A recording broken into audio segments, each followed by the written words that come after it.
ស្រីគេក៏មិនលួងនឹកនឹងស្រមៃឃើញតែភ័ក្រស្រីជាប់នឹងនេត្រាបងសូមផ្ញើនឹងជរណីពីងមួយយ៉ាងខ្លីគឺជាសេចក្តីស្នេហាបានស្ដាប់កាលណាសូមចិនដាចេញប្រណី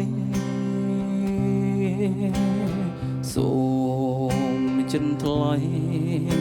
ចេញខន្តីសនដងដល់ស្នេហ៍របស់បងផងភ័ក្រត្រាស្រទន់មានមន្តស្នេហ៍ឡោផុតគេក្នុងលោកីបើស្នូនព្រមរួមពីសម័យចរណីកែវកុំព្រួយចិនដា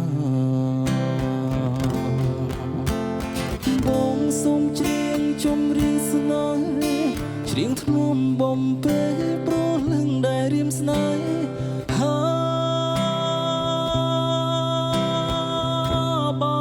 នស្ដាប់កាលណា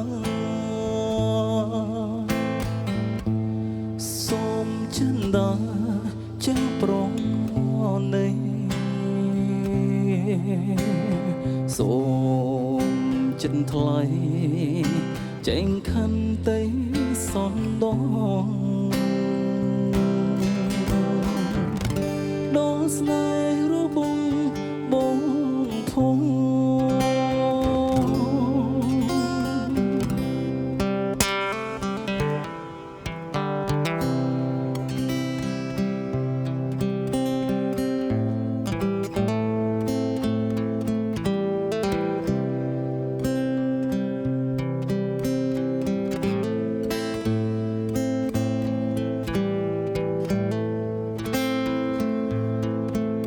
អរគុណច្រើនអរ